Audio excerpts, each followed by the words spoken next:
Yo, what is up, everybody? Back again. Y'all already know what it is.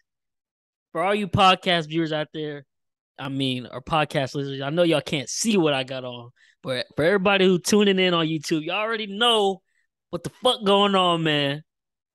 The best QB ever, talent Ever. wise, you can't deny it, man. The eyes do not lie. We're gonna talk about him later. Don't worry, we're gonna get to him. But I'm rocking my boy Patrick Mahomes, man. That game he put on this weekend, Sunday night, hang it in the Louvre, man. It's a masterpiece. It's a masterpiece what that man doing. But like I said, we're gonna touch on that later. Y'all already know what it is. It's week 4 NFL recap. Lots of recap, man. But first off, first things first, round of applause, man. Round of applause for the boys, man. It's a green week. It's a green week. I told you last episode, roll back to positive. Just trust me. I'm gonna get this thing back right, get it going in the right direction. That's exactly what we did. Not positive yet, but I'm back even 14 and 14 and 1. But we positive units. My boy Cam, he didn't have a good weekend necessarily picks wise, but both our max locks hammered. They hit, so we both up at the end of the day. It still don't matter. I hope y'all Sir. been listening and riding with those picks, if nothing else, because now we're 3-0. That's 15 units. Therefore, if you bet $100, you would be up 1,500 right now every bet.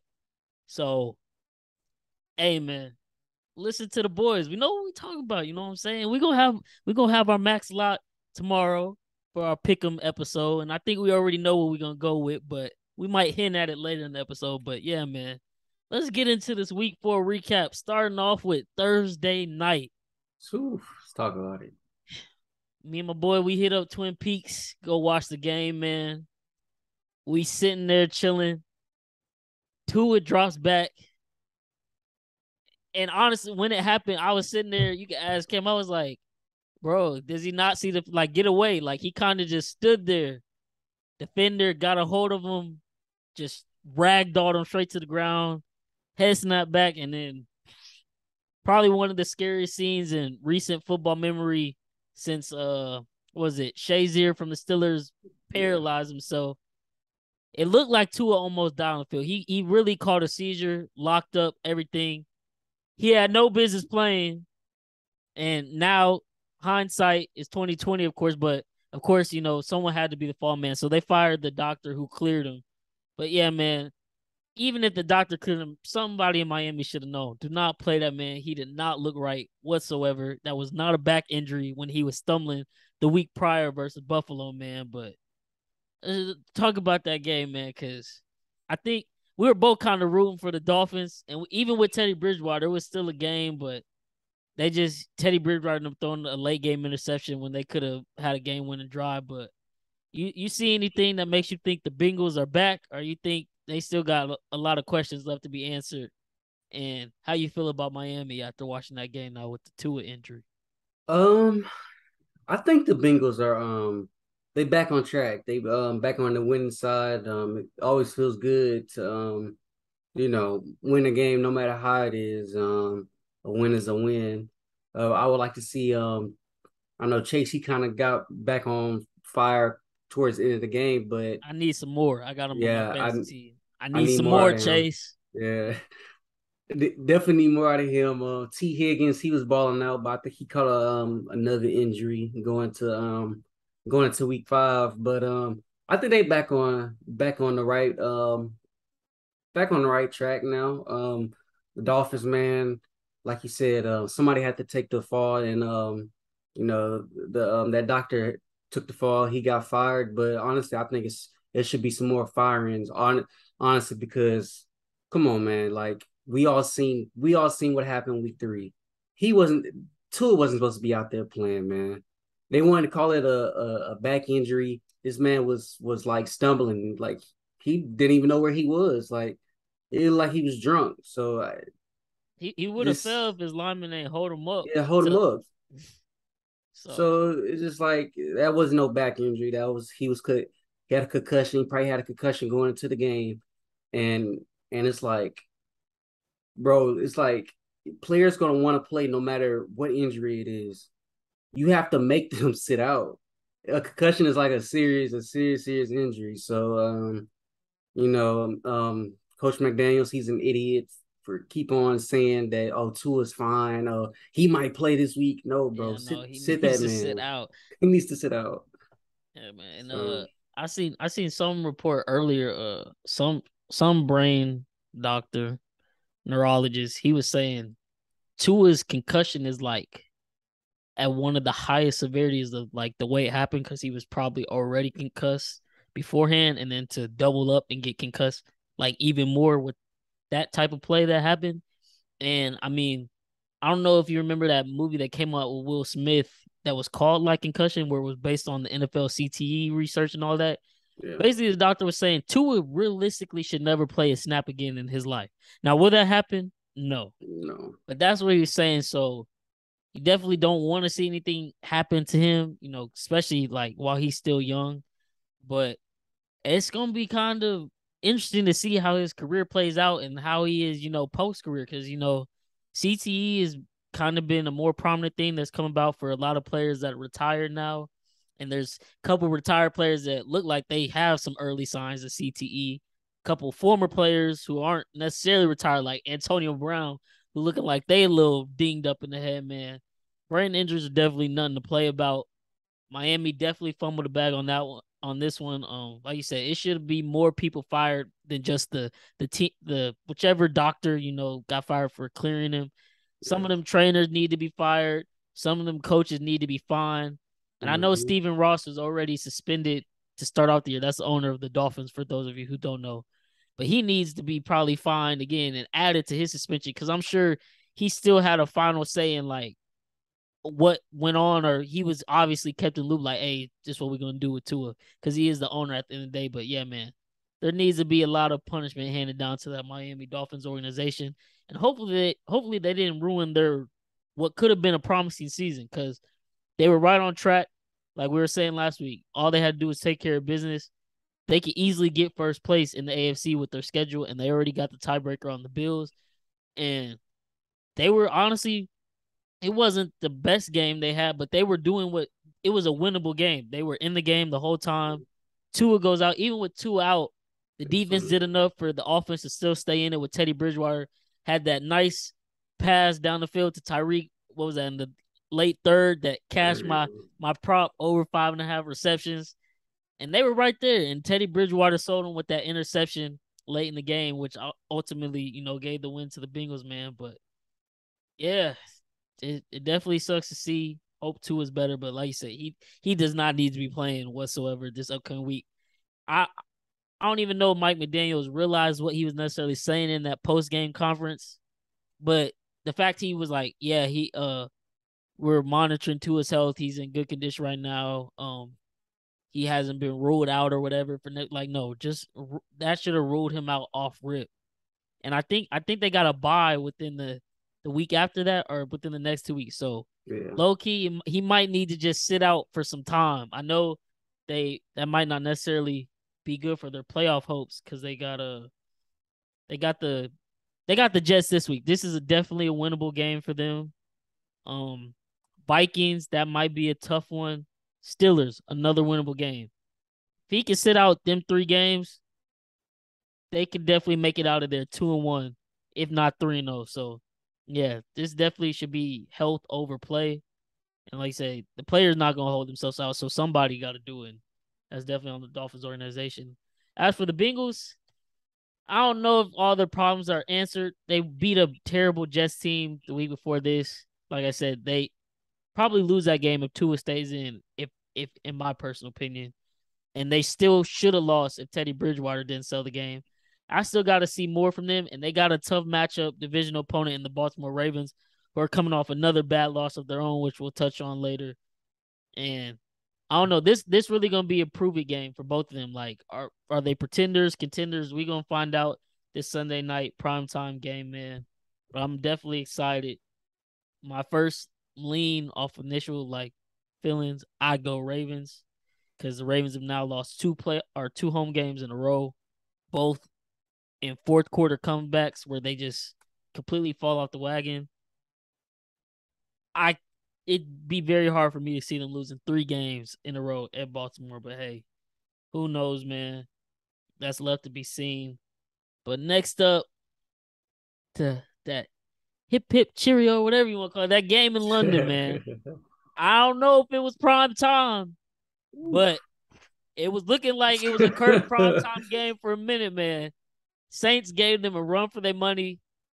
They was scaring me because I was like, man, the Vikings, they have no business losing this game playing Andy Dalton, and they were just doing stupid stuff. Stupid stuff. All 3 quarters, and even the fourth quarter, they kind of got saved by the refs with the pass interference call that was very questionable on Lattimore, but just not being smart with the clock, not getting touchdowns when you should get touchdowns, leaving points on the field.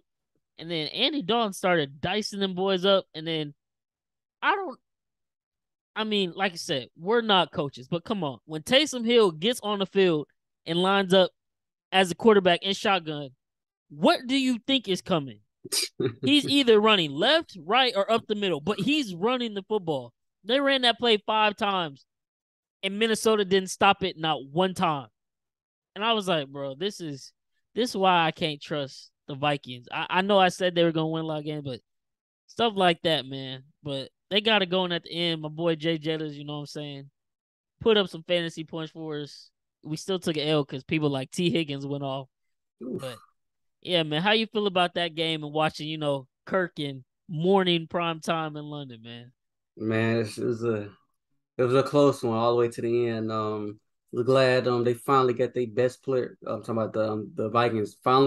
They finally got their best player the ball, man. You know, he's probably been demanding the ball. He honestly probably should have had a I seen a video, he should have had a receiving touchdown, but Kirk Cousins completely just missed him. Like he should have read off somebody and then looked right to JJ, and JJ had his hands up. He was kind of pissed off. But they finally got him the ball. He finally got back on track. Dalvin Cook, he looked okay. He got a TD kind of took away from him because Madison scored off of it. But Vikings, 3-1. They looking all right. They, like you said, they right on track to win that division. But them Saints, man, Jameis needs to get healthy. AK needs to get back healthy. And Michael Thomas, whatever that toe injury is, he might have turf toe. Oh, that's a tough one. Yes, that'd be a tough one. But yeah, they all need to get healthy. I know Chris Olave, he's dealing with the injury now with a bone bruise injury he was saying, but he should be okay. But yeah, man, tough loss for the Saints. Could have almost tied it at the end there with a 60-yard field That goal. would have been his second. He had His already hit second, one. Lutz was going crazy. first I time a ever. double doinker. Yeah, It thing bounced off the upright and then the bar at the bottom and went off. That one was definitely tough. And yeah, like you said, the Saints, they have to get it. Like they literally have to get it together if they want any chance at the playoffs. Luckily for them, the NFC still looks extremely weak as a whole, and especially their division might be the worst NFC division because NFC East is surprisingly, arguably the best division in football right now. The NFC West, all of them are 2-2. Don't know what's going on over there. A lot of question marks for every team. Um, and then NFC North, Vikings, they still hold first place, but they kind of look a little off still. The Packers thought they were gonna, handle business to get back on track versus the Patriots, who actually ended up having to play their third string QB Bailey Zapp, and they still couldn't handle him, and it came mm-hmm. down to overtime. So yeah, man, vision's wide open. Saints NFC South worst division. Carolina can't get it together. Atlanta is actually a formidable opponent, even though they're probably still going to lose a lot of games, but they're going to keep it competitive. They got to get it on track, especially if we want, the NFC South winners as the Saints for our bet to cash out, man. But it's really not looking too good right now. And Nah, maybe the critics are right. Dennis Allen, had a previous head coaching stint that didn't go too well, and it's not looking like it's off to a great start here either, man. So might be time to hit the panic button in New Orleans. Next week They got the Seahawks. So yes, maybe they should win that game, but we'll touch on the Seahawks, man, because they're not no easy out either. So yeah, man. Next up, another NFC South team, the one I was just talking about, is really competitive. Falcons with the Browns. Now they probably shouldn't have won this game if it wasn't for a few questionable calls by Stefanski just being completely stupid. But they beat the Browns 23-20. Unfortunately, in the process, they lose Cordarrelle Patterson, their running back slash receiver slash the do everything guy. Yeah. Drake London, Kyle Pitts, they still doing their thing. Uh, Mariota, they didn't pass too much, but I mean, they ran the ball so well, they really didn't have to. Kyle Pitts and Drake London, they combined for 3 catches. Mariota only threw 19 passes all game, and he was 7 for 19. So, I mean, I tuned in here and there because I had a prop play on Chubb anytime touchdown.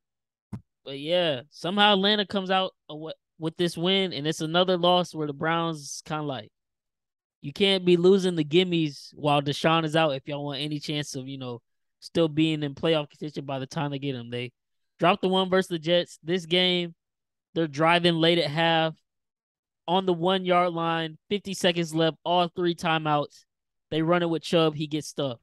Okay. Call the timeout. Run it again. It's Nick Chubb. No. Stefanski lets the clock dribble all the way down to 20 seconds. They run a play action play where there's only one receiver that goes out on a route, and it's a backup tight end. End up getting a holding call, backed up 10 yards. They end up settling for a field goal before the half, and it's just like, I don't care what the analytics say. You have Nick Chubb in one of the best offensive lines of football. Put him in I formation, put him in wishbone. It don't matter. Just run the ball Run the ball, yeah. down the Falcons' throat. You're going to get it in if you have 3 tries at it with Nick Chubb. Just straight stupidity. And that ended up costing them later in the game as they lose by a field goal, man. So I don't know if you were able to tune into that one for real, but what's your thoughts on that one? Because we were saying last week, the Browns kind of surprising people. They're playing pretty well. But then they go and drop another game they had no business dropping. And they should really be 4-0 at this point in the season. But they're instead 2-2 because they can't finish games the right way. Man, I love it. I love it, man. I love it. Them losing. These next few games, man, it's just not easy. They got the Chargers, Patriots, Ravens, Bengals, Dolphins, Bills, Bucks, and then they play us. So I mean, Yeah. it's a lot of losable games Yeah, next they week. they So definitely gonna regret not going 4-0 with the schedule they started off with, man. That most definitely, man. So yeah, like I said, man, I love it. But yeah, that's definitely one of the games that they should have had. They had no business losing the Falcons. I mean, let's be honest. Falcons, one of the worst teams in the in league besides the Texans and Seahawks. Surprisingly, Seahawks won this week in a crazy ass game. We'll get to that. But yeah, they had no business losing this game. So let's not. It's kind of mind boggling. Like I said, just the play calling at the end of the half, then still coming out in the second half, not feeding Chubb a little bit. Chubb, he created his own touchdown. He ran for like 25 yards, broke a couple tackles, cashed my bet. Thank God, because I was like, bro, if he completely sells me on getting a touchdown in this game when they had a goal line situation and you can't get back to the goal line now, yeah. I was about to be pissed. But yeah, the game they couldn't drop, but they did drop. So now with that remaining schedule that you just called out, it's a lot of losses on that schedule if they even if they do play their best, because they're losing teams that aren't good playing some of their best football and just choking. That's yeah, it might not fare well for them. But next up, man, the first max bet to cash this weekend. Told y'all boys to lock it in. Sir. Cowboys -3. That defense is something nice. Serious. There was never a doubt that Washington offense cannot block. Carson Wentz was in hell all day. Michael Parsons literally gave that man nightmares, and then he really caused Trayvon Diggs. It's Trayvon Diggs is having a good year too, but a lot of what makes DBs good is having a good defensive line because it rushes quarterbacks. They Yeah, rushed Carson Wentz one time. It basically looked like he was throwing a go route to Trayvon Diggs when I he caught seen his that. interception. He has the best ball skills as a corner in the league. There's always the saying, corners can't catch. That's why they're corners and not receivers. No, Trayvon Diggs is a wide receiver who plays corner. It literally was the perfect go ball to him, even though he's the defender. Dropped right in his breadbasket. And 25-10, a low scoring game, but hey, that's the way the Cowboys are winning it. Like I said last episode, they're literally just managing the game and doing what they need to do to be able to make it easy for Cooper Rush.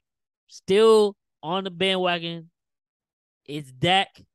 It's Dak's team still, but as long as they can keep winning games, yes, I would say don't throw Dak back in there because he's clearly not healthy. There, there were Jerry Jones said he's not ruling out Dak playing this week. They play the Rams. Really don't want to see that because if Dak comes back and he's not healthy, then they, try to force this man to throw the ball when he can't even grip it because they're saying this week his thumb, the swelling hasn't gone down, and it's probably because he's trying to rush back.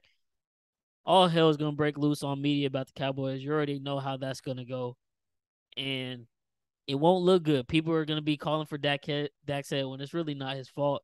They need to, if he is to play, whenever he does play, they need to call the same game. Um, that game versus the Bucks, they rushed the ball 18 times. Every game since with Cooper Rush, they're averaging 28.3 rushing attempts.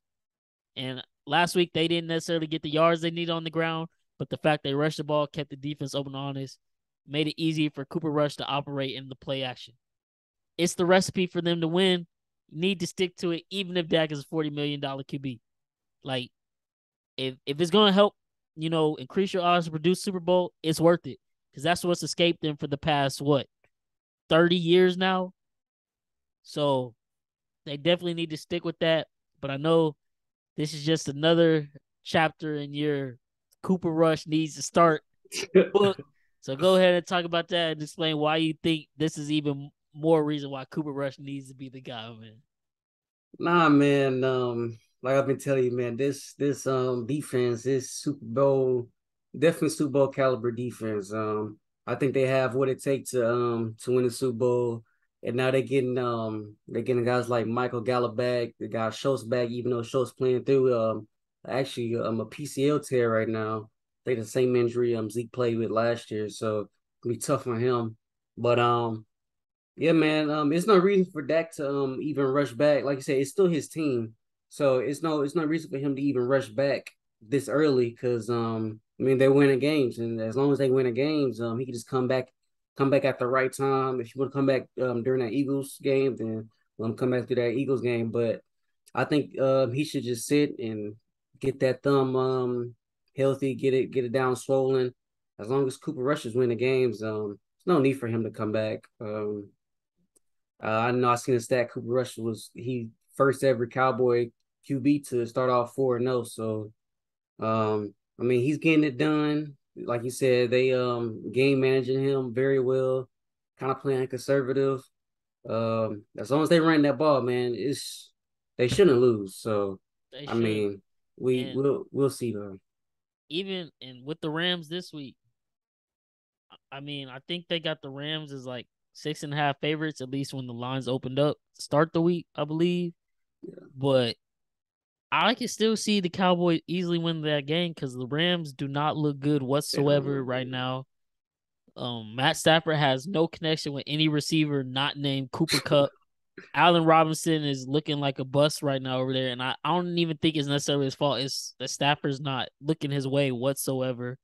The run game is atrocious. Defense, and the defense is decent, but they're not looking Super Bowl caliber like they were last year. And shoot, Cowboys can with that defense they playing right now, run the football.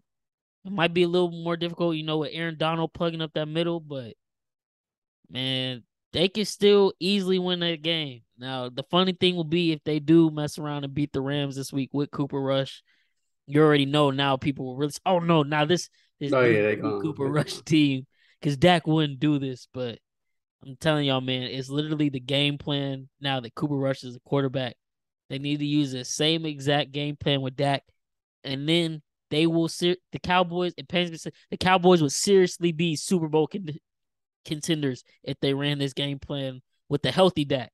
I don't know what the deal is for real with that thumb, but I know it's on his throwing hand, and you need that to grip the ball, which is why that's another proponent of why I think rest him until he's whatever as close as he can get back to 100% because you're not going to be 100% healthy after a surgery like that anytime soon. But he needs to rest as much as possible, man. But like we said, man, max bet 5 units. Told y'all we got y'all. Trust in us. I need it. yes, We got it sir. for y'all, man. It cash. Congrats to you if you tell. Got you some free money. You know what I'm saying? And we're gonna keep delivering these winning plays, man. We just getting in our groove. Finally kind of getting a feel for this crazy ass year so far, man. But we just gonna keep producing winning plays. So y'all stay tuned in. Tell these max locks. I'm not gonna tell y'all one more time. I said it. Don't need to repeat it. And y'all know what to do. Next up, another max lock we had on the episode. So this is why y'all need to follow us on all our socials if you don't already. Because we Facts. last episode, yes, we did say max bet the Lions. Then the injury report came out the next day that told us none of their players were playing this weekend. So we immediately did not make the bet. And we switched it to a max lock on the Raiders, which we'll talk about later. But man, there was no defense played whatsoever in this game. And even though the Lions were really bad, as they always are, they're always in the game. They literally still had a chance to win this game. They Shit, just crazy. couldn't get a stop for shit. They go into the half down 24-15 after botching an extra point. First play of the second half, Jared Goff throws a pick six. So now it's 31-15. But then they march right back down the field. Williams runs a nice little touchdown. Get the 2-point conversion. They're back down 8. Then they let the Seattle score again. But what do? They answer, get another 2-point conversion. It's 38-31. Then make Seattle settle for a field goal. Okay, it's doable now. They score. It's 38-41. It's like, okay, just need one more stop. Then they let Rashad Penny run for his second, 30-plus yard touchdown run of the game, which if they had to lose, I wasn't necessarily mad at because I have him on my fantasy team. I think don't we have him on our fantasy team as well for the podcast? So I got him on 2 fantasy teams. So if he had to, kill that pick, so to speak, I was happy with him being the reason why. But yeah, man, follow us on Twitter if you don't, because we definitely did not tweet that pick out anymore, even though it was in the promo video and everything. But Nah, yeah, yeah. the Lions, they were not hit. Nah, nah. They're gonna be competitive, and maybe they can be better and get it together if they can get back healthy. But yeah, everybody out this weekend. Hawkinson, he actually had a great game. It was he. 187 yards, 2 touchdowns. I stupidly benched him, got to Oof. sub him in.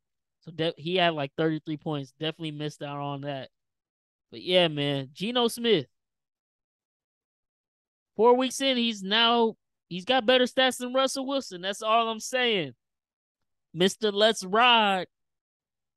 That backup, a career backup at that, doing way better than he did with way less two on that Seattle team now, man. So what's your thoughts on this one? Because I know we were talking about this game each possession. We were texting back and forth like, dang, the Lions can do it.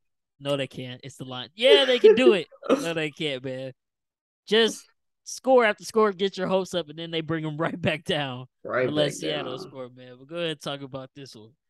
Man, the Lions are this close, man, to just breaking through and being one of the best teams in the league. I think it might take just another year to beef up that secondary for sure. But yeah, man, Jared Goff, man, I, I was wrong about him in the past, man. This guy's a flat out baller. He could throw the ball to pretty much anybody, and man, he gonna put up stats.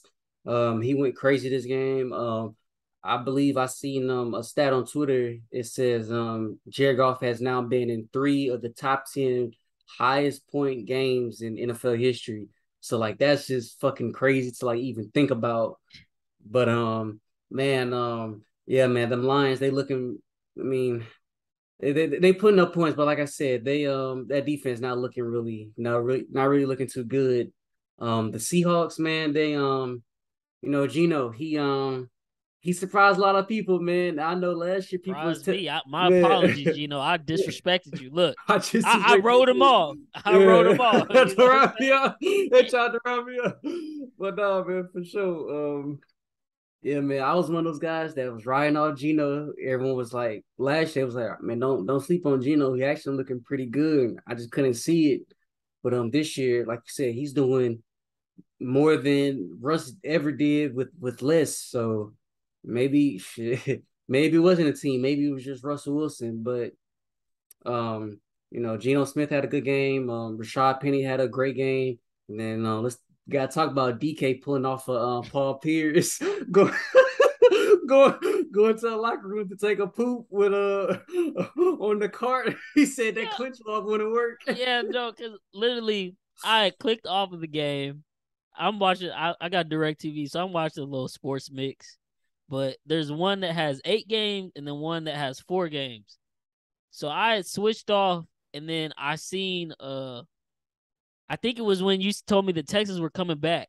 I just went to the Texas game, and Chris Texas in the group chat like, "Dang, DK got carted off." I'm like, "Oh man, what happened to him?"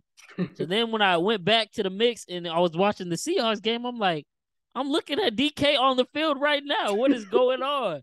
And then he even said it himself on Twitter after the game. He's like, "Yeah, I just couldn't make it with the little walk, so I had to get transported to the bathroom." And that's actually funny because I really wonder, like, do players just hold it till halftime? Ooh, that gotta be Or tough. like you don't see that a lot, but I know me personally, I would probably have to do that a couple times. I feel like throughout the season if I'm not feeling right, and I need to go number 2 real quick, like cart me off the field so I can get to a bathroom. But yeah, man, that's definitely one of the funniest things that happened so far this season. But he's been going off. He had a great game. Him and Yeah. Gino have a nice connection. Give Gino some respect. Give them Seahawks some respect. I thought, I said they were going 0-17. They now have 2 wins through the first 4 games. Definitely did not see this coming whatsoever. So props to them. They're definitely going to be a tough out. And even though the NFC West has the supposed juggernauts and the Rams and the 49ers and the Cardinals, even though they're having their own problems, but people still thought they were going to be a good team, the Seahawks probably will give them a lot of problems in them divisional matchups. So NFC West definitely got to keep your eyes out for that one, man. I don't know. Don't know who is going to go to at this point right now. That's how off all those teams look. The Seahawks honestly have looked the best so far this year. And that's just the honest truth as of right now, man. But next game, another bet cashed by your boy. I told y'all, hashtag Bryce's roll back to positive, man. Do y'all trust me or not, man? Y'all riding with me or not? Derrick Henry, anytime touchdown. I really I should have made the Tennessee ML a bet. I threw it in a personal parlay, but this game, I don't know why they were 3.5 point underdogs from the beginning. I think it was a setup by Vegas. Colts coming off that fluke win versus us last week at home. Like, oh, people thinking the Colts got to figure out. No, that Colts team is really bad. Yeah. Matt Ryan is really old, and Frank Reich is probably gone after this season. And if not him, they probably blowing some things up because 3 quarterbacks now, still no results. That Jonathan Taylor, he was still doesn't look like the Jonathan Taylor last year. And Derrick Henry, man, got it going. I told y'all, like, I'm still not sold on Tennessee, but they definitely got back in the groove versus the Raiders in week 3. fed him the ball. Easy, easy cash. First half, already got him a touchdown run. Tannehill, he did what he does best. He game managed efficiently. 17 for 21, two touchdowns, only 137 yards passing, but that's all you needed. Because Derrick Henry, 22 carries, 114 yards, and one touchdown. That's that's the story right there. You feed him, that's the results you're gonna get. And on the flip side, like I said, Jonathan Taylor, 20 carries for 42 yards. That's 2.2 yards per carry. That's not Jonathan Taylor numbers whatsoever. But I did say, and I know you remember this, Ken, because I told you this a couple of times now. What we saw last year from Jonathan Taylor, I didn't think he was going to repeat that. And I don't know why people were so quick to hop on his bandwagon like, oh, he's the best running back in the game. Like, no, Derrick Henry just got hurt, and y'all forgot that he was still number one. And there's another guy that I think is making his case back for number one that we'll touch on later because he's been doing his damn thing. But yeah, man, Titans, Colts, AFC South, man. I know this probably the result you wanted to see. I don't know. As a Texas fan, I know y'all still haven't got a dub, but the Colts just pushes them that much farther back since they already got a tie with y'all under their belt. And now another divisional loss for them. Y'all can easily there's still a window there for y'all to Still make a is. run at it. Surprisingly, it is. So how you feel about this matchup in the AFC South? Um, at first, me and you, I think you too. I'm pretty sure you did. We was all in on Coast. It was like Coast can win this division pretty easily, Yeah. and just not haven't looked like that whatsoever.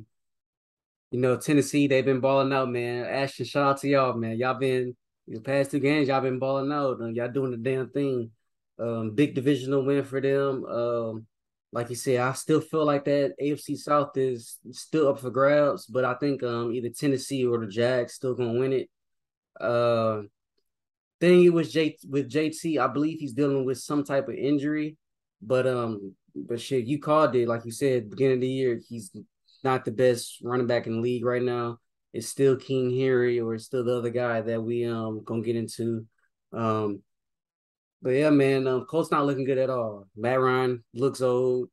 That defense, I expected more from that defense. They not really looking all that great, and yeah, Colts is not looking good, man. It's just very surprising to me. So Yeah, man. I don't know what happened at practice this past week or how this even occurred, but apparently Shaquille Leonard still will not be playing this week because he's in concussion protocol. So, and this wasn't even anything, the doctor said. This is precautionary by the Colts themselves. So, a lot of teams, of course, looking inward and trying to, take more caution with the whole Tua situation now. So, they're not, on the hot seat with, people getting potentially fired on the training staff. But Shaq Leonard hasn't played all season because he had a back surgery in the offseason to alleviate some tingling and numbness feelings he was getting down his leg and ankle. It was giving him problems. So he had a back surgery to fix some nerve. So he's been out with that to start the season. Then I guess he was back practicing. Now he's in concussion protocol. So he's gonna be out again this week. I think another defensive lineman, Smith, is also out for them in concussion protocol as well. So it's not gonna get any better for them, especially with the way the offense is looking right now. They're probably gonna keep losing, and of course, that one win they'll have on their record versus my Chiefs, we just had to give them that one, man. But on the flip side, the Titans, they're definitely could go on a potential run and be right in toe to toe for first place in the AFC. They got the Commanders next week. It's away game. Commanders are probably getting Brian Robinson back this week, they say. that's So good. that might make it a more interesting matchup. Don't know what they are with him just yet. But I think that's a winnable game, definitely for Tennessee. They're 2.5 favorites. Next week, they get the Colts again at home this time. I think that Oh will be shit, another dub. Yeah. They got them all 1 week in between and then right back to them. that's And then they crazy. then they got y'all in Houston. That's definitely three winnable games for them, which will put them at 5-2 and right back on track. And then they got us in Kansas City. But I'll just say it now. For whatever reason, them and the Colts give us the most problems in regular season. With Mahomes, we've handled them in the playoffs, but every time we play them in the regular season, we find a way to lose. Tennessee, what was it? The year we won the Super Bowl, we played in Tennessee. Should have won the game. We're up like 9 with like 7 minutes in the game left. Had a botched snap on a field goal kick to ice the game. Tennessee goes down, scores, gets a 2-point conversion, they win the game. Then Colts, a couple years ago with Jacoby Brissett, beat us 19-13. Last year, I went to the game in Nashville. Tennessee whooped our ass. This year, the Colts literally lucked their way into beating us in a game where we beat our. I don't know what it is about those two AFC South opponents, but I'm sure that they'll be in the game and we'll probably be off again versus them, and they'll have a chance to win. So definitely didn't give the Titans a lot of props. Still not ready to say they're a good team just yet. I think they might be able to luck out and win the terrible AFC South right now as it looks, especially if Trevor Lawrence is going to play like he did in clutch football games, which we'll talk about too. But yeah, man, they might be able to squeak in to the playoffs and maybe even get first place in the AFC South. But I don't think they would do anything in the playoffs or make any noise there. But hey, props to them. Season was starting off real bad. Got right against the Raiders and whooped the Colts this week, man. Next up in the lineup is who I was referring to, and I'm sure you were referring to as well. And we didn't even talk about this, but we're both right here with it. Mm-hmm. Giants versus Bears. Saquon Barkley, man. He's Time back. to talk about it. He's back. I don't know if he's available or like if it's an option for him to get comeback player of the year. But if it is, it's his, man. Mm-hmm. Leading the league in rushing, literally carrying the Giants somehow, some way to a 3-1 record, even though that's kind of a fluke because all them It wins are definitely is versus some terrible ass teams. definitely a fluke. Definitely a fluke. But for right now, they sit in second place in that, or they sit in third place, but in that NFC East because the Eagles are undefeated and they lost to the Cowboys. But they're right there, top 7 in the NFC right now. It's mind blowing. Brian Dable, former Buffalo offensive coordinator, I told y'all a good reason why Josh Allen really became the player he is today. He's doing something right because for a lot of times they couldn't win these close games. Now they're pulling them out somehow, some way. And with Saquon playing the way he is, if Daniel Jones could ever get it together with some type of receiving core, even though they really don't have much since Golladay is awful, Sterling Shepard out with a torn ACL, they could actually be a really decent team. I think their record is going to start to fall off towards the end of the year and they won't win. I don't think they'll beat Philly or Dallas in either game this year, so they won't be able to make the playoffs if they're in third place in their division, most likely. But yeah, man, versus the trash team, they're the better team right now. And I thought they were a trash team coming in, but they're actually a formidable opponent as well, man. Like you said, Saquon is back. He said it before the season. He felt like people was doubting him, not giving him enough respect because they forgot. Well, if you've been watching, you've been reminded, and you can't forget now.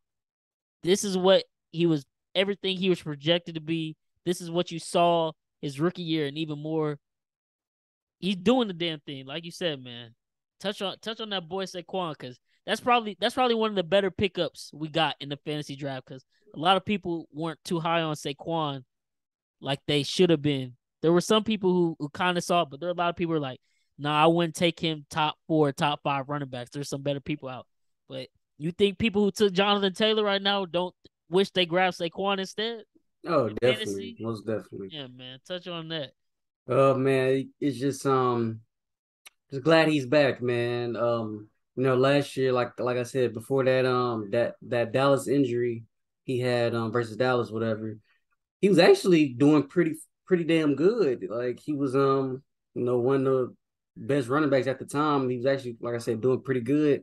But now he's back to that old Saquon. He's back to dogging people, man.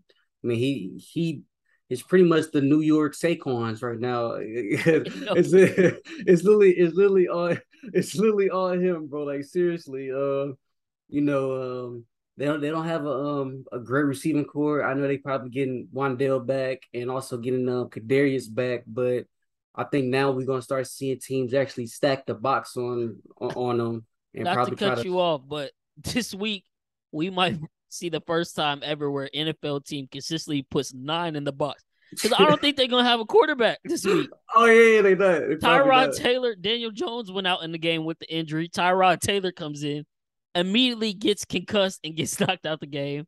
So Oh he's in shit. concussion protocol. He won't be available this week. Daniel Jones is still injured, so he might not be available. I don't even know who their third string quarterback is. But like you just said, to add on to your point about the New York Saquons, 31 carries this week for 146 yards. He literally carried them to victory. He's the Daniel team, Jones man. was 8 for 13 for 71 yards. Tyrod Taylor 1 for 3 with 1 interception before he got knocked out the game. So yeah, it's literally all on Saquon back. It is what it is, man. Literally, bro. It's literally on Saquon. Like I said, New York Saquons, man. Shit, they should change their name to that. But Kenny Gall Kenny Galladay, man. Yeah. They about to throw him out of New York. Like, They might as well just cut him because it's right? like Or trade him for whatever you can whatever get you at this get, point. man. Just trade him. A 7th round pick, 6th round pick, anything is better than what he's doing, man. It's like he's getting the snaps, but it's like He he out can't there get getting open. cardio. He get a Like that cardio. Tony Snell stat line where he had 0 and everything, but was in the game for 20 plus. That's the equivalent of what Kenny Galladay is doing right now. It is absolutely awful.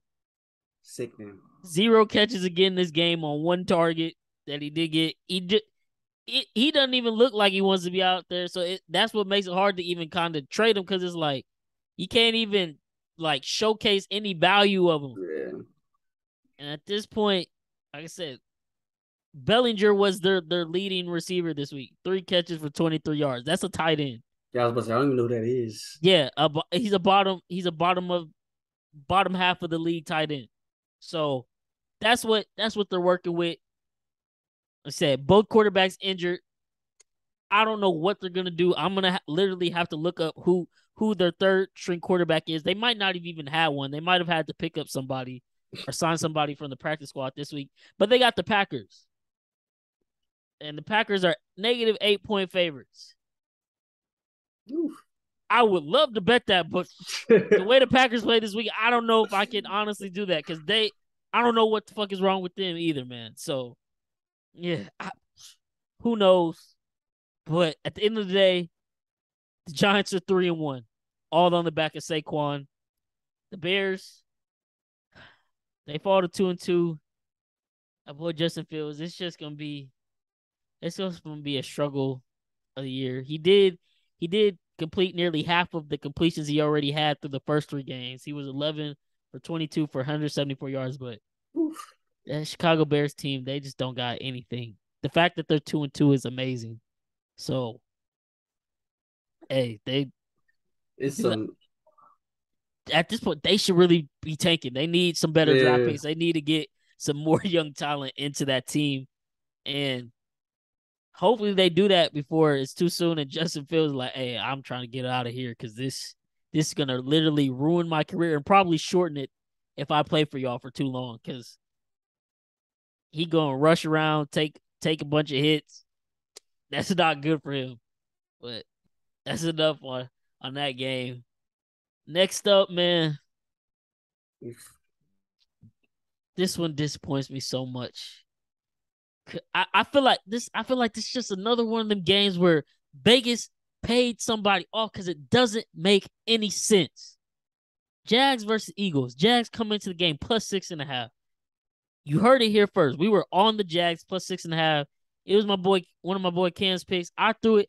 I make a dream parlay every week, just hoping, one day I'll make it on the BR betting page for winning thousands of dollars off a $10 bet.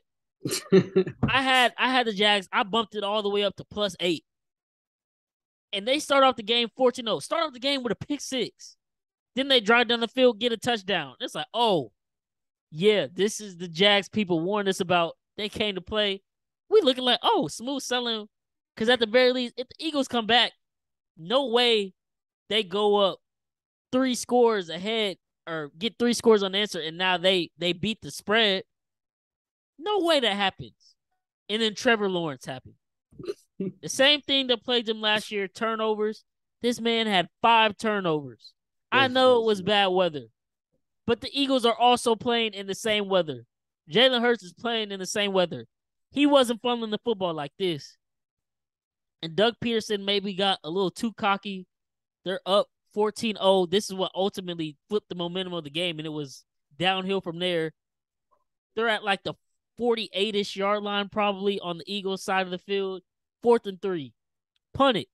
Your defense is playing good. Offense, the Eagles offense has no momentum.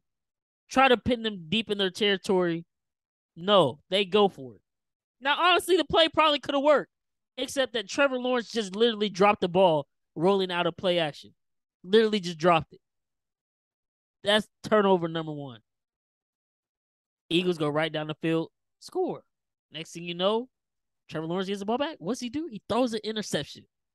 Now the Eagles tie the game. So now it's like, well, damn.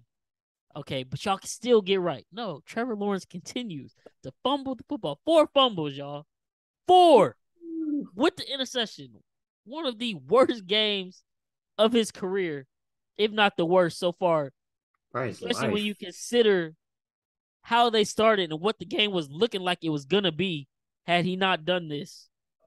And it's like, did somebody pay him off? Or like, no way you literally gifted the Eagles this game.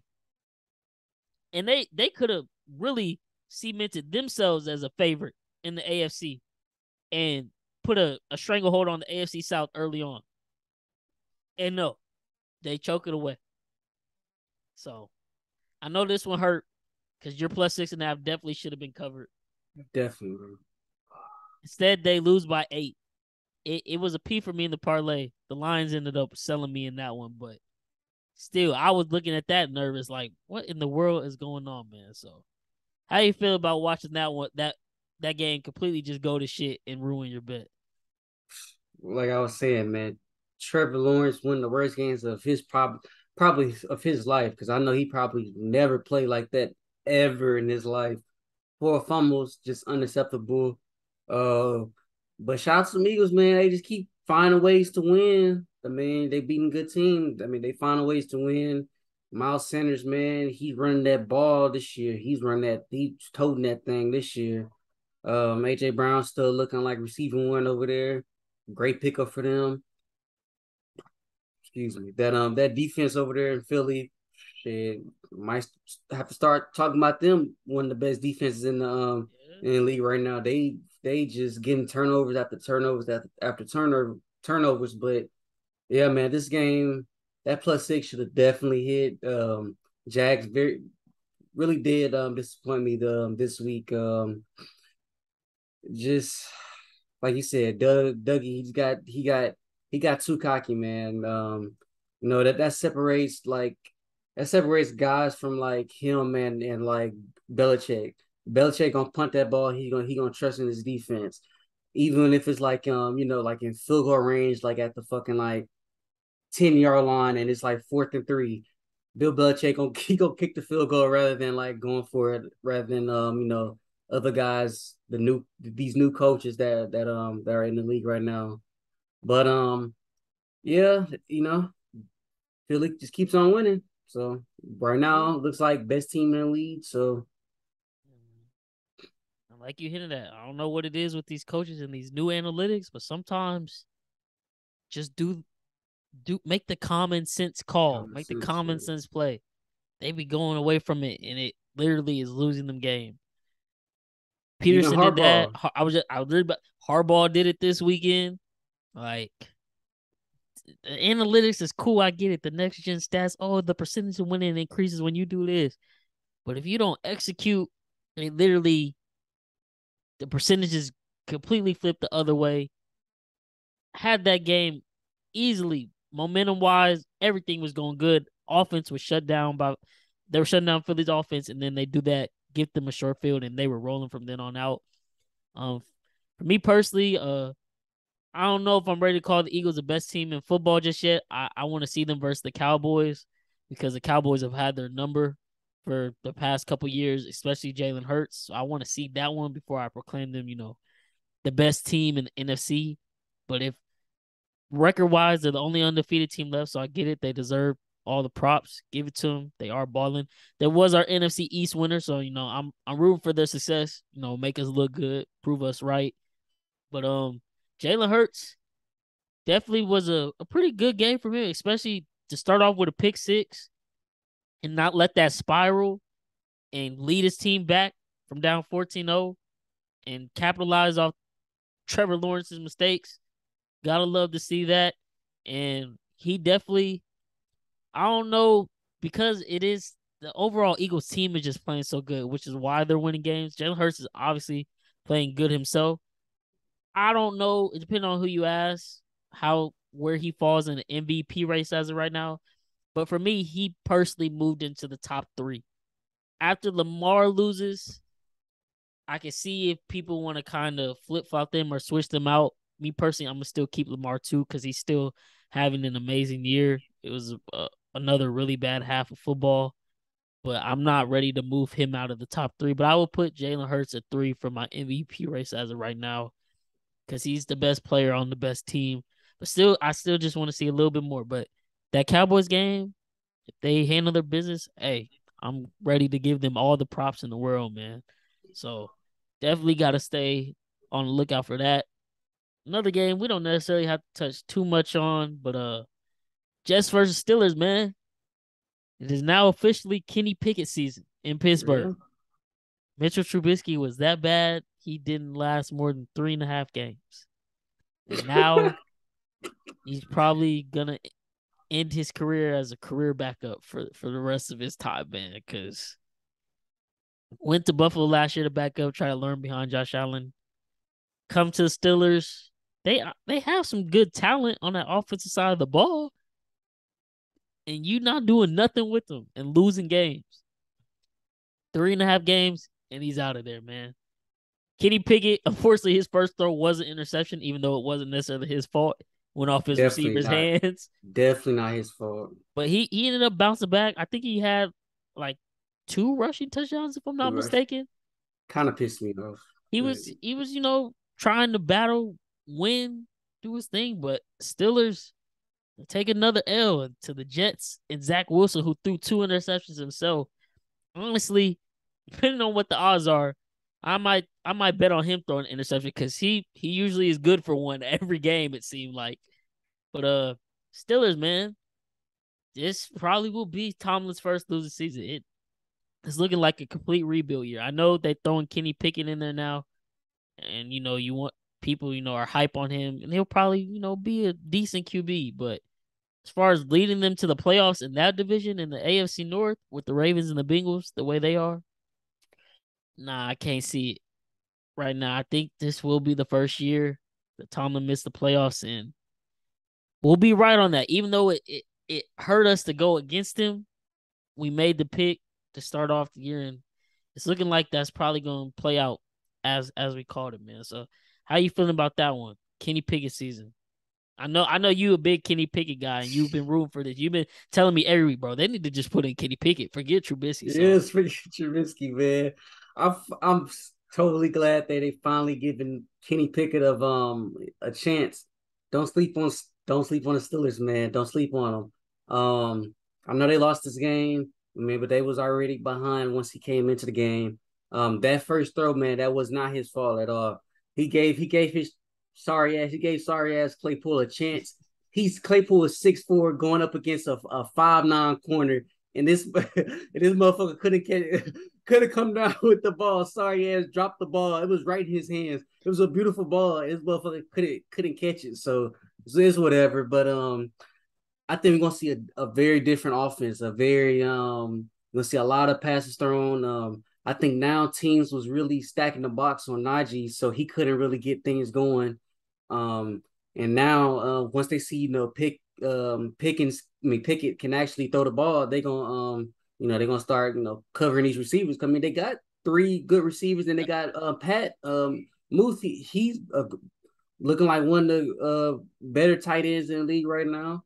So I mean, they're not gonna be able to teams not gonna be able to stack the box on Najee anymore. So you gonna have the run game going, and then you have the passing game going. And Pickett can run, like he's a good runner too.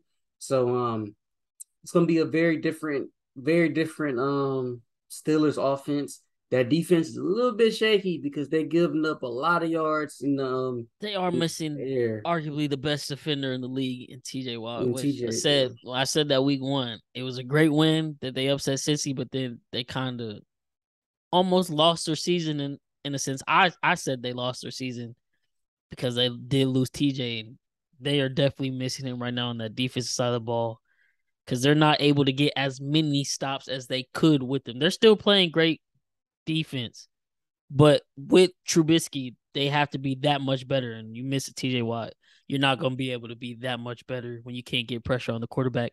And I don't know how serious it was, but I do remember seeing Cam Hayward he limped off the field. I don't know if he ever came back. So if they lost him too, their defensive line is completely in shambles because that's their two yeah. best pass rushers gone like that. So, but yeah, man. I know don't sleep on them, but it's also tough. Pickett's first start is going to be versus Josh Allen and the Bills, It's gonna be and tough. I don't even know if that game is at home for them. It's an away game too in Buffalo, Rochester. Yeah, that's probably gonna be an L. They might play him a little tough. Obviously the Bills won't have any film for real on Pickett, but that's kind of a Mm-hmm. tough matchup for your first starting game. And if they lose, that puts them at 1-4. That's That'd be a tough. steep hole to Mm-hmm. come back from. I guess the silver lining in that, even if they lose next weekend, either the Ravens or Cincy, one of them is going to have to lose unless they miraculously tie, which teams have done this year already. So, but yeah, it's just going to be tough for them to fight back from a 1-4 start.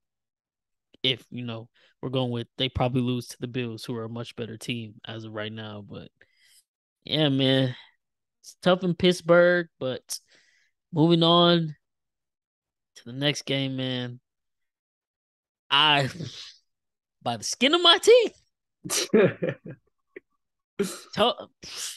If y'all listen, man, sharp plays, man. These are sharp plays. Listen, it's in the details. I told y'all, Ravens. I said +3. ML takes to the bank. I don't care. I think they're gonna win. They should have won. They choked.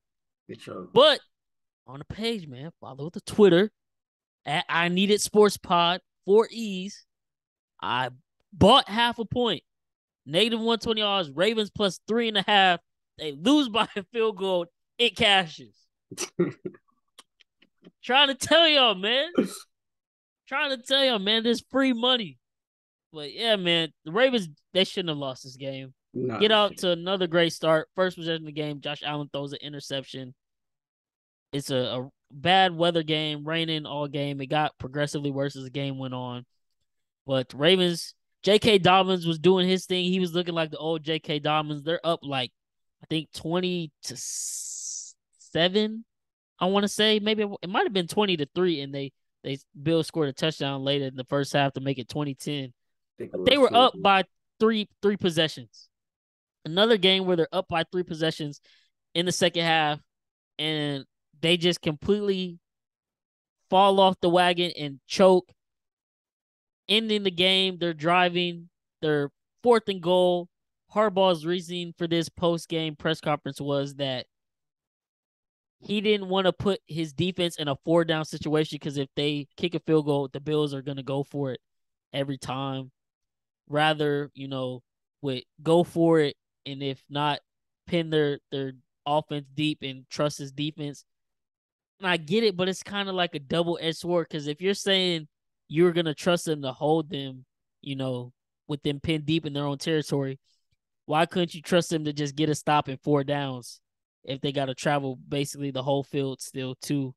But the one thing that ruined the play call is they don't get the fourth down. At least they are. Bills are pinned deep at their own 2 yard line. But Lamar threw an interception and they got the ball to 20. They marched right down the field. As they get into the red zone, they were telling, everybody, don't make the tackle because it's the only way we have a chance to win. We got to let them score. Some dummy, I can't even think of his name. Everybody backs off. This dummy tackles Singletary at the 2 yard line. Then the Bills could just weather away the clock until 3 seconds, kick the game winning field goal. Another tough loss that they shouldn't have lost. And honestly, I mean, it really shouldn't in the grand scheme of things, but you know how media is. People are now saying, this definitely hurt Lamar's MVP stock because he didn't look good. Boosted Josh Allen's stock, but Josh Allen didn't look good either. This is more just on the Ravens just uncharacteristically losing games. Usually they're a better team, a well-coached team with Harbaugh, but some of these things they're doing in the second half is kind of mind-boggling, man. But I'm glad I'm about to have point. Still cash for me, but definitely a game they should have won. How you feel about this one, and what do you think of Lamar's play this game? Because it definitely wasn't the numbers he's been putting up to start off the season. Yeah, he didn't look very too good. I hate that Harbaugh went for it right there at the end. Just kick the field goal, man. Yeah, they need to stop looking at these analytics. Sometimes the analytics don't always be right, but yeah, it wasn't a LJ MVP type of game. I mean, he ran the ball good. He always ran the ball good, but threw two picks, one touchdown, only 144 yards. Um, the Bills just came out and they just had a better game. Josh Allen pretty much did the same thing LJ did, but had a touchdown and just threw less picks, one less pick than the LJ did. So like you said, it was a rainy game. Um, I believe Ravens are like 0-2 now at home. I don't see that going to keep on happening. I don't think that's gonna happen. So we definitely, we're gonna get to the next episode, but we Yeah. definitely gonna bet Yeah, if on y'all that. if y'all listen for a hint, you know what I'm saying? Baltimore versus Cincy this week, Sunday night in Baltimore. Ravens are currently 3-point favorites. Could even buy half a point, but we'll talk about that more later. We'll talk about that. But yeah, man. Tough loss. They'll get back on track though. Yeah, man. Next one, you already know it's time to just give it to you, man. Another game where ML was also it was in play. It was very much a play because y'all made a comeback, but the cover was definitely there. All you got to do is just get a stop, and Chargers run the same play like 3 times to Eckler, just to play action, run out to the flat, dump it off to him, and I don't know what y'all's defense was doing, man, but Texans lose 34-24, blow the +7 cover after making a great comeback to cut it to 3, 27-24 late into the fourth quarter, and then they let the Chargers put together a game-winning drive that basically sealed it, man. How you feeling? Because I know you were big on the upset. I was behind you. I thought you were going to upset. Didn't start off well, No, it but didn't at then all. they come back, like I said, and then to let you down once again. How you feeling, man? It's just like, I keep saying mediocre quarterback play. I keep saying, defense looks good. But goddamn, this game, everybody looked ass. I mean, from the offense to the defense to the coaching staff to Pep Hamilton to Lovey Smith to fucking Nick Casario, the GM, everybody just looked complete ass. We look complete ass. We're the worst team in the league. Davis Mills, he started off the game, first few plays, throw a fucking pick. We already down in the hole. They come down, march down, score a touchdown. They go on a 20 to 7 run in the second quarter. Um, I mean, the only bright side is literally Damian Pierce and fucking Jalen Petrie. Jalen Petrie is one of the best, crazy enough, one of the best safeties in the league right now. Well, this year, obviously. Damian Pierce had a crazy ass 75-yard touchdown run. Um, I know it was like a fourth down play, and they put fucking either fourth down or third down. a key third and fourth down, whichever one it was, and they put fucking Rex Burkhead in over Damian Pierce. It's just like I don't know what the coaching staff is thinking. They asked Lovie Smith after the game, why did that happen? And Lovie Smith just said we thought, Rex Burkhead was the better option there. I mean, I don't get it because it's like, I think it was like a 4th and 1. Why not put in the best runner that's on our game, right? That's on our Common team. sense plays, man. Just do the shit that makes sense. It's like even if you are going to pass, why not at least have the best runner in the game to make the defense think we about to run the ball?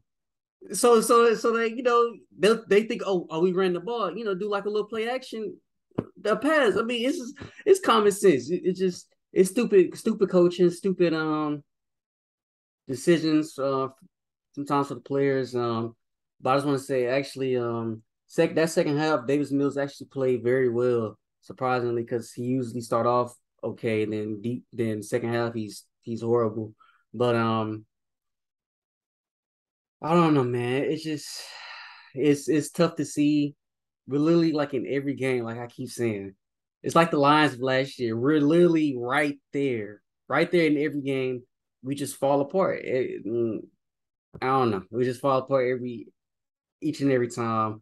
At this point, we might, like I keep saying, we might as well just tank and get Bryce Young or CJ Stroud or that quarterback from Kentucky that dislocated his finger. That shit was nasty. Yeah, Levy's or whatever his name. Yeah, uh, a lot of scouts are high on him or executives, whatever. But it's tough. Fourth quarter came. Chargers ran. I was watching. Chargers ran the same play 3 times in a row from one end all the way to the end on third downs, first downs. It was the same play. It was little play action, fake play action, whatever to Austin Eckler, little dump off, and he'll fucking run off for like 20, 30 yards. They did that like at least 3 times, and then like at the 20-yard line of our end, they did the same exact fucking play. It's like you should know it's coming, defense. They did it again. Throw it to him. He scored for a touchdown. He had like fucking 3 touchdowns this game. first It three was, touchdowns of the season. His fantasy owners were ecstatic. and I was going against him, so I just made me even hate my team even more that day. So yeah, it was a rough one. It was definitely a rough one. Hopefully get back on track next week. So Who y'all got next week? I don't even fucking know. Let me see. I got the Jags in Jacksonville. That's Oh probably a yeah, loss. So yeah. They probably bouncing back for real after what they just did this they past probably week. they probably finna beat the shit. Just I'm gonna put this on the podcast. I'm done betting on my team. I might you might see me occasionally betting the spread, but I'm done betting the buddy line of my team. I just can't do it Watch no the more. Texans go on a win streak now, just Shit. cause, just cause, just cause, man. That'd be some shit. It be like that. Bend on your own team, man. Next up, the battle of the Heisman winners from OU. Another one, I hinted at. I didn't personally make the bet, but I told y'all last episode, make the bet. This line definitely had Cardinals written all over it. If you've been watching the two teams, my boy Cam took my advice. He made the pick as one of his own. The one pick he got, thank God that one hit after getting sold by the Texans and Jags on the covers. But Cardinals plus 1.5. They win the game straight up ML 26-16. They looked rough the first half. I don't know what it is with them. They're Cliff Kingsbury. I mean, I do know what it is. Cliff Kingsbury, I'll say it time and time again, he cannot coach. That offense looks rough. It's literally just Kyler Murray making plays. Him and Marquise Brown are connecting more than ever. 86 yards, 1 touchdown for Brown. They win 26-16. They scored 23 in the second half. Shut down the Carolina Panthers to 6 field goals. I think this now moved Matt Rule's coaching record to 1-17 when a team Carolina's playing scores over 16 points. So basically, or no, I'm sorry, 1-26 when a team scores over 17 points. That's literally every game in National Football League, unless you just have perfect defense. And I was wrong on Baker, man. He looks awful. I'm, awful. and of course, it's a new system, but there's some weapons in Carolina that you could use, and they're not even using them, man. So I think they need to stick. Like this year's just gonna be rough. It is what it is. Think they could stick with Baker, but get him a better coach this offseason. Matt Rule is not it. He didn't deserve the coaching spot in the first place, but what more could you possibly need to see at this point? He literally cannot win football games in the NFL. If you can't beat a team if they score more than 17 points, just fire. Like once that record got to like 1-12 or something, that would have been enough basis for like, okay, we need to get rid of this dude because this is not right. Something's not adding up. Think they said he's lost the locker room now. Like you don't say. Yeah. If I'm a player going into the game knowing like, dang, soon as the team across the field from us hits that 17-point mark, we know that's a wrap. We're not winning this game. How do you think you would feel towards your coach, man? So yeah, Carolina got a lot of problems. Arizona still got a lot of questions, but they're 2-2. NFC West is wide open. They can still make a run if they could ever get it together. But with Cliff Kingsbury, I don't know. And last thing I'll say, shout out to JJ Watt, man. Yeah, Apparently had man. heart problems on Wednesday. Doctor said he was cleared by Thursday, and he was like, "If I'm cleared by doctors, I'm gonna go out there and play." Play his heart out. Had some nice tip passes. Baker, I think he had like something crazy, like 4 tip passes at the line on third and fourth down past week. So yeah, just not looking good in Carolina whatsoever. Next up, another pick I got wrong. Patriots versus Packers. I thought this one had Packers blowing them out, written all over it, especially after the way they started last week versus Tampa Bay, who was the number one defense coming into this week before Sunday night. But and then even more so, I thought it was even a guaranteed lock because Brian Hoyer goes out in like the first, I think it was the second or third possession of the game with the concussion.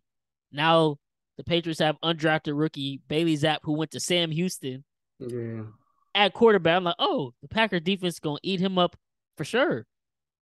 No, he balls out, and Aaron Rodgers looks awful. He throws his fourth pick six in his career, and before you know it, the Packers are now on the brink of losing the game in overtime because they got the ball first in overtime, and they didn't score right away, as you know many people would have thought they would have. They gave the Patriots the ball back dang near at midfield. It was like at the 42-ish, I think. And I was like, this is a short field. They could easily lose this game. Luckily, defense clutched up, and Packers were able to win with a game-winning field goal. They should have really won in regulation. Romeo Dobbs, got to catch that. Even though, like you texted me, I that should just be a catch, It man. should be Like a if catch. It you should be catch a it and catch. you 2 steps into the end zone with full control before you hit Yeah. the ground, come on. Yeah, let him play. Like, come on, man. Like, Let him have it. Who cares if the ground hits the ball out and it kind of fumbles, kind of moves around. Who cares, man? He caught the ball. It was an amazing catch.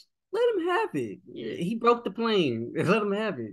It's And whatever though. he did get a touchdown early in the game, but first possession, I think it was the second play, he Oof. fumbles a screen. I was scared for him because I was like, dang, Rogers probably won't go back to him the rest of the game, knowing him. But he did go back to him. He got him a touchdown. Could have had 2 touchdowns if he catches that game winner right there. But yeah, I had Packers -9.5. They win by 3 and barely did that. I don't know what's wrong in Green Bay. All I'm saying is Aaron Rodgers lost Devontae Adams, and he's 2-time back-to-back MVP, 4-time NFL MVP in total. He's supposed to make everybody better. Meanwhile, my boy, we lost Tyreek Hill. It don't look like we lost Tyreek. I mean, it do look like we lost Tyreek Hill because the offense is totally different. But hey, he's still balling out. Aaron Rodgers, meanwhile, which is more why I back up my argument that I said earlier, man, the best quarterback in the league, the most talented quarterback the NFL has ever seen. I don't care. There's nothing more you need to see. But we're almost to that game. One more to touch before that one. Just the two sorry ass division opponents I hate. Raiders and Broncos. I honestly wish if there was a way for both teams to lose a game, I would wish it for these two. I wish they could have tied. Well, not really, because Max bet the Raiders. This is what we subbed out the Lions for, y'all. Max bet -2.5. I told y'all this Denver team is not good whatsoever. Nathaniel Hackett cannot coach. Russell Wilson does not look good. And unfortunately, they lose Javonte Williams. And it sucks because they really we've been saying like they need to feed him instead of giving the ball to Melvin Gordon, who just fumbles it every time he gets in the game. It seems like had another one. Yeah, really, pretty much basically let the Raiders win the game. They return a fumble for a touchdown of his as the Broncos are driving. That was literally the difference in the game. Yeah, Because it if not, the was. Broncos would have been winning or within a field goal to win the game, and they could have drove late and got that. But that completely put it out of contention from there, and the Raiders were able to hold on to the lead. Derek Carr looked better. That offense looked better. But again, the Broncos were terrible. People are saying, oh, well, they got a decent defense. No, they don't. No, they really don't. They were just playing scrubs themselves. Raiders put up 32. The Broncos, who hadn't scored over 17 points in a game, yet they put up 23 because the Raiders secondary is awful and Chandler Jones is still nowhere to be found. Just two terrible teams who a lot of people had a lot of hype on. I try to tell y'all, man, them teams are not good. The organizations are not good. We get Raiders this Monday night. The spread is at -7.5, I believe. 7.5. The way we've been playing the last two times against the Raiders, we've been blowing them out. So we could, but then again, I don't know. After the game we just had, I just know all the public money is gonna be on us -7.5. So I'm not gonna bet the spread on that one. But I do have something cooked up, which I'll let y'all know tomorrow. Wink wink. So y'all gotta tune back in for that one. But segue into that, man. Sunday night football, Talk prime about them. time. Tampa Bay, they played the game in Tampa. Tampa didn't get touched by the hurricane. So game was in Tampa. It was a go. All week, people like Bart Scott, Shady McCoy. Oh, the Chiefs, this offense doesn't look good. Now, me myself, I said last week, offense is kind of looking iffy, but I wasn't saying like they couldn't get it done. It was just like we weren't executing and we needed to see execution. But all these things, the Buccaneers are gonna whoop the Chiefs. That number one defense, they're gonna shut down Mahomes. Tom Brady getting his weapons back. Shaquille Barrett saying, "Oh, this could really be a coming out party for the linebackers." That line, they went and reconstructed it, but they're still not good. We feel like it's the same line we faced in the Super Bowl. No, It's not the same. this was the most impressive win I've ever seen the Chiefs have, and it wasn't even Mahomes did his thing, but I knew he was gonna do his thing. I had no doubt about that. It was the way we ran the football and committed to it. 189 rushing yards on the best defense in the league. Which, funny enough, now for just another stat, for you motherfuckers that just be hating on Patrick Mahomes, Skip Bayless, just finding any reason, just grasping for straws and hate on him. Patrick Mahomes has gone up against the number one rated defense in the NFL at the time when he's playing them 7 times now in his career. He is 6-1, averaging 31 points a game when he plays the number one defense, man. The dude is a magician, the most talented QB you've ever seen. Dude literally threw an alley-oop for a touchdown after escaping Devin White, who's arguably one of the best linebackers in the league, and making him look silly and smiling before he literally made the spin move. They got a little snapshot that I sent in the group chat. I think Seamus said that early in the group chat today. Man, Patrick Mahomes is literally Houdini out there. Man, it's crazy. Before that, it was a 3rd down and 5. Carlton Davis literally hasn't wrapped up. Like, it should be a sack. Any other quarterback, it's a sack. No questions asked. No. He somehow is able to muscle through and throw the ball to Juju Smith-Schuster, continues to drive. Travis Kelce, Levante David shut him down in the Super Bowl. He got his lick back. He was making Levante David look stupid. That first possession we got off the kickoff return, or when the dude fumbled, 2 plays in, Kelce shook him, touchdown. Already knew, like, oh, this game, whatever. I didn't want to drop the Colts game, but it got their focus right for this one. And that might be another reason they were played so bad, because they were overlooking that to this game. But boy, were them boys ready to play. Pacheco, man, Man, y'all know. Seventh round, 30th pick. He runs so angry, and I love it. He was literally bullying Devin White, Shaquille Barrett, he was bullying all the linebackers. He he should have been tackled a lot of times behind the line of scrimmage or at the line of scrimmage, and he was just muscling through. It literally looks like the ground hurts when he runs. That's how violent he runs. And the more violent he runs and the better he plays at running back, it makes Clyde play that much better. I did have one spike with Clyde. He dropped the easy touchdown Ooh, on that fourth and down wheel route. Some will say Mahomes could have put the ball on him, right on him, but still, you got to make that catch. yeah, If he make makes that that catch, catch. he runs 30 yards in the end zone. Nobody was there. But even Clyde, man, he's having a hell of a year. I think they said he had like 20 more yards than expected on the next gen stats that game after contact. Dude was a beast. 19 carries, 92 yards. One of the best games I've seen from him in his career in the Chiefs. And a lot of what, he was supposed to be when, we made the draft pick to get him, man. But yeah, man, if there were any questions, the Chiefs kind of answered it. And now it's not even a question of, oh, will they be able to, be productive? No, they're the number one offense in the league. They're averaging the most points, have the best EPA. It's just a matter of will they execute and not shoot themselves in the foot? Will they have a drop pass here or there? Or will Mahomes have a turnover? Or will we fumble? Special teams. It's literally just them beating themselves. For them to lose, they literally just have to beat themselves. But if they don't do that, y'all see the results, man. It it's not the same as Tyreek where it's explosive plays, but it's just as effective. Mahomes now has he already did, but he's the league leader in QBR with an 82 rating. Has 11 touchdowns, 2 picks. He threw a stupid one at the end of the game, but the game was over. People would say, "Oh, it's on Tom Brady's defense. They lost that one. Special teams gave them the game from the start." No. Yes, they fumbled off the start. We scored a touchdown. Brady can easily go back down the field and match it with a touchdown of his own. No, he gets shut down in the red zone. They kick a field goal. We go back down, score another touchdown. What does he do? Gets a 3 and out, punts. What do? We go back down, score a touchdown. Now it's 21-3, and it was over from there. Each time Tom Brady scored, he was down by 3 possessions until the last score of the game. All of his stats were basically in garbage time, but it was never a close game whatsoever.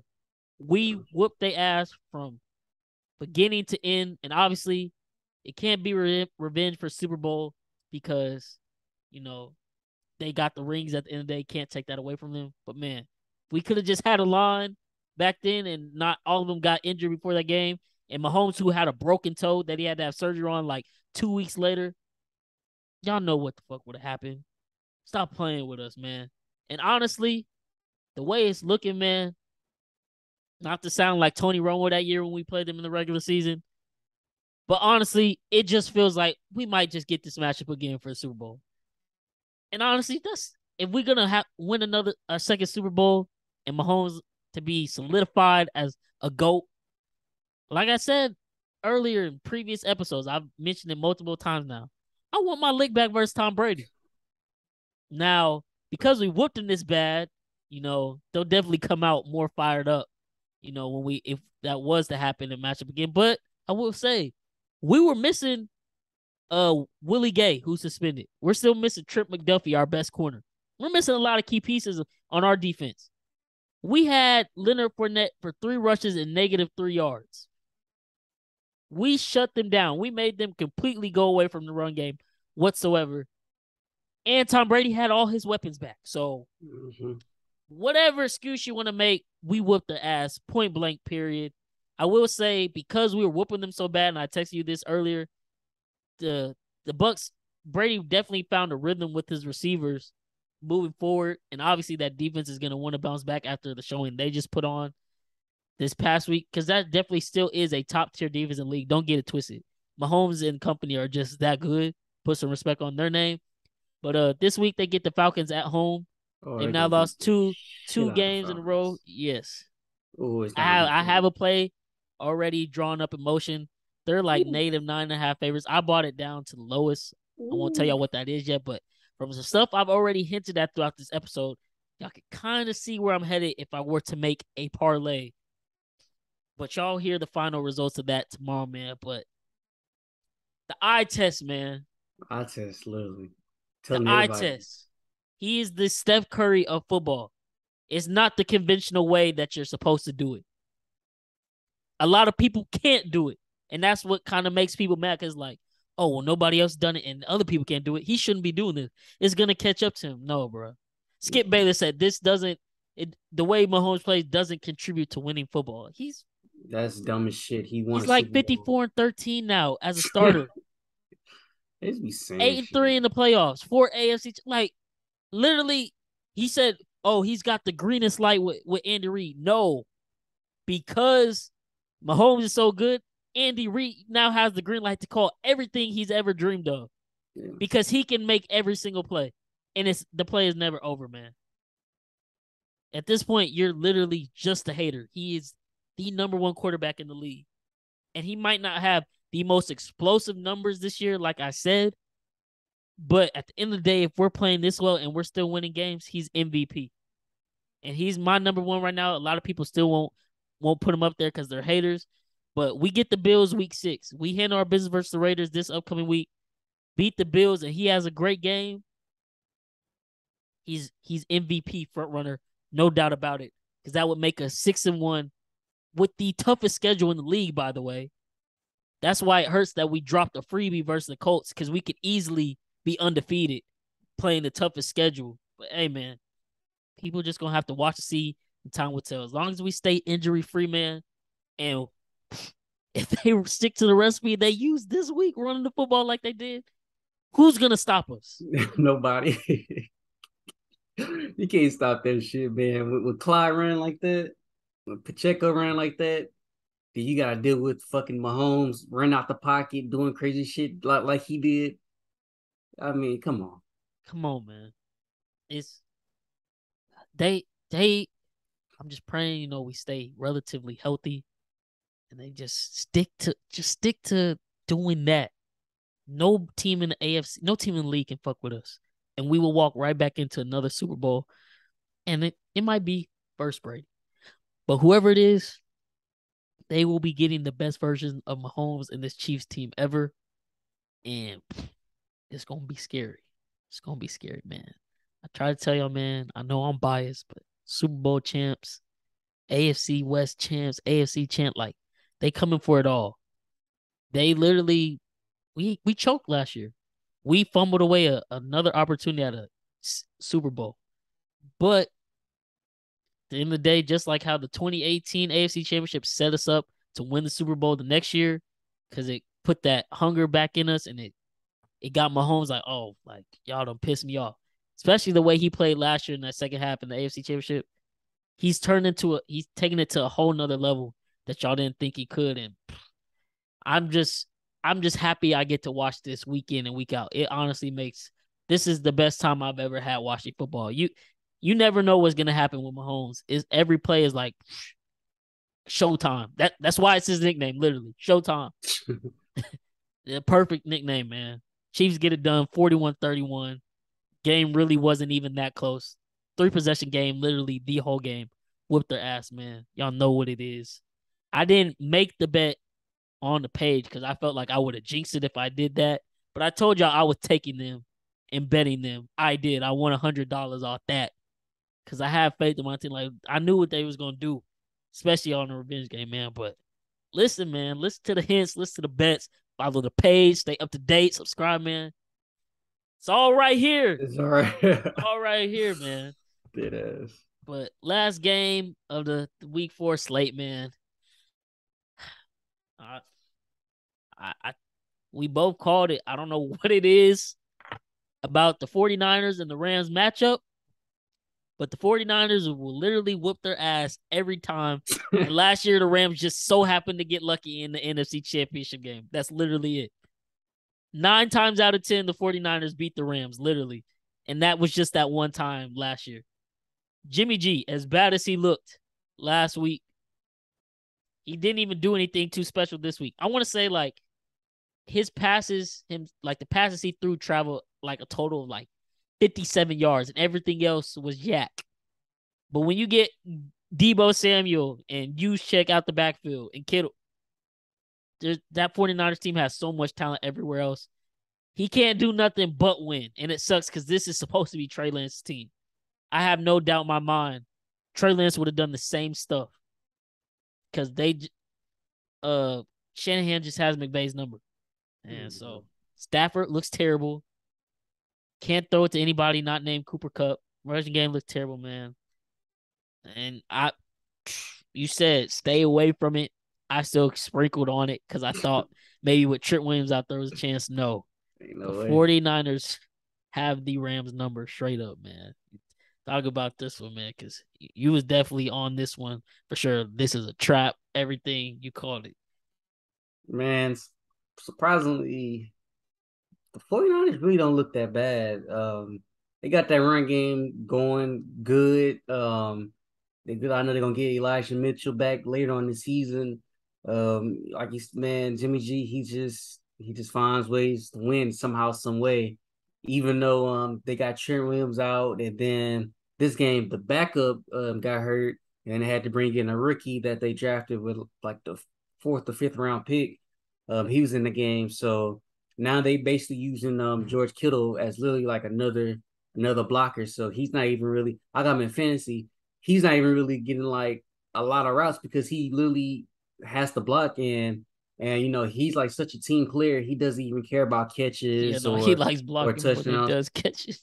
Like dead ass, like he could be like seriously, all seriousness, he can be like a fucking Hall of Famer. He could put up stats and shit like that if he was used like Travis Kelce, Darren Waller, Mark Andrews. Like he can dead ass make the Hall of Fame and be one of the best tight ends ever.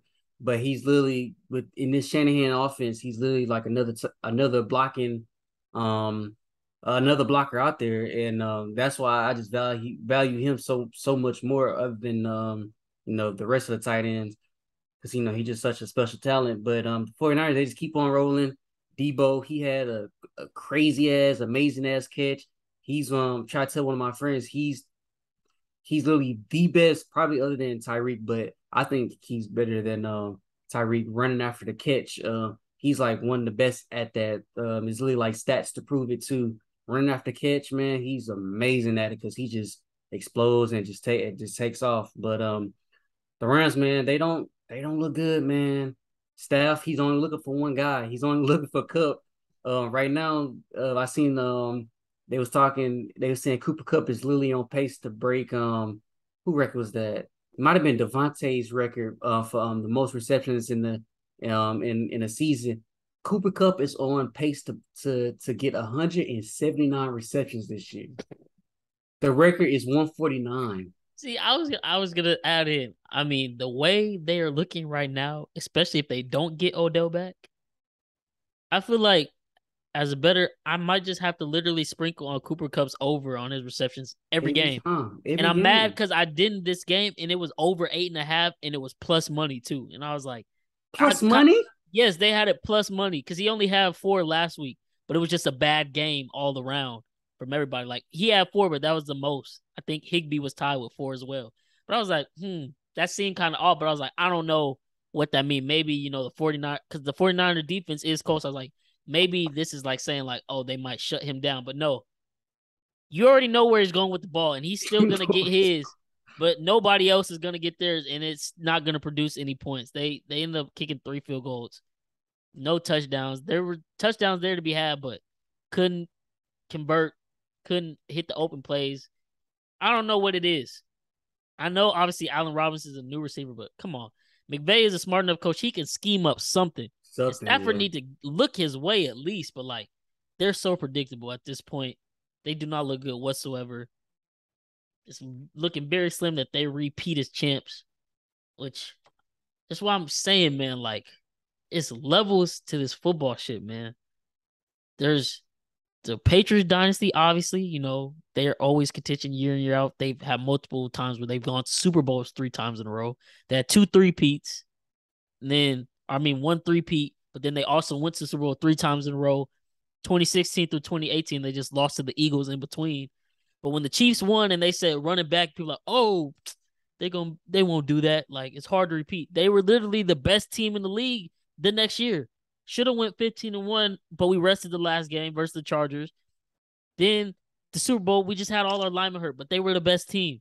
Yeah. Buccaneers win the Super Bowl. They're like, oh, we're not gonna call our stuff running back. We just gonna bring everybody back and we're gonna do the same thing again. We're gonna win it again. They lose in the divisional round. Look at the Rams now. They won last year. They bought that team. So I mean, yeah, I guess they got what their money's worth. You can't not. They got a Super Bowl ring. That's the goal at the end of the day. But as for getting any more, the way they're looking right now, it's not looking too great of a possibility. And they might mess around and they could easily be fighting for second in the division if the Cardinals are able to hang around in there. So, yeah, man. They don't look good. 49ers have the number, but like I said, all teams are 2-2 in the division. The Rams don't have the tiebreaker right now versus the 49ers, obviously, but they're 1-1 because they beat the Cardinals last week. So that division is up for grabs. And all of them teams, there's a lot of weaknesses in every single team. 49ers, they're good everywhere except Jimmy G. But they're so good, you can still win kind of despite that. The Stafford, oh, I don't know, man. You don't look good. But Man, Cardinals, Cliff Kingsbury. we need to talk about Jalen Ramsey because I know we put him as number one cornerback, but he's kind of looking very, very Very, like a little washed now. yeah.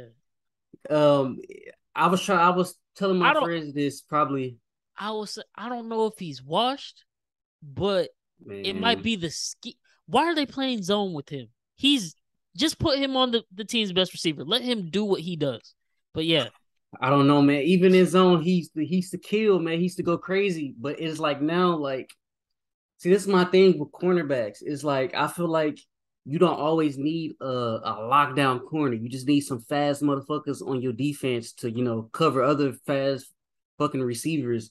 Um, man, it just seems like corners nowadays are like at one point they at their prime, and then next, they just down. not just down. They just not looking good no more.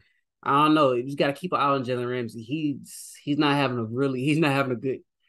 Jalen Ramsey year. Nobody on the Rams is having a good year. And not even Nobody, you're not even not really even hearing about Donald. Aaron Donald like that. Yeah, Like it really looks bad in LA. And like I said, they spent all that money.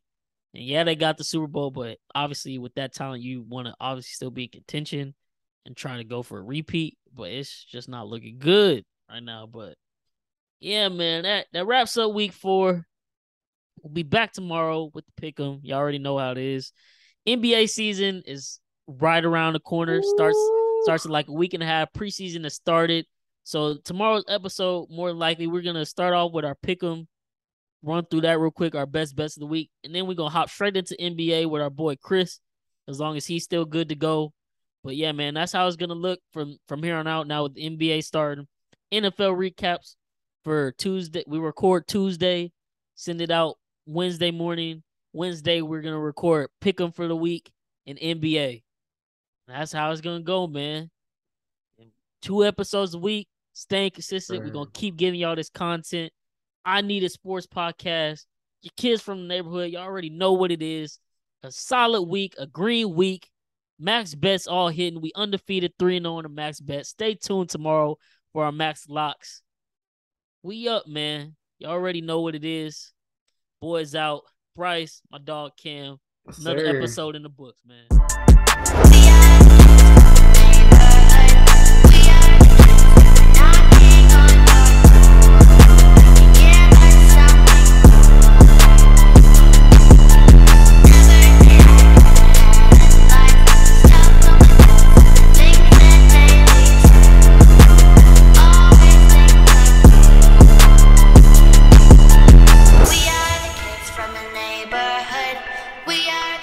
And we're knocking on your door.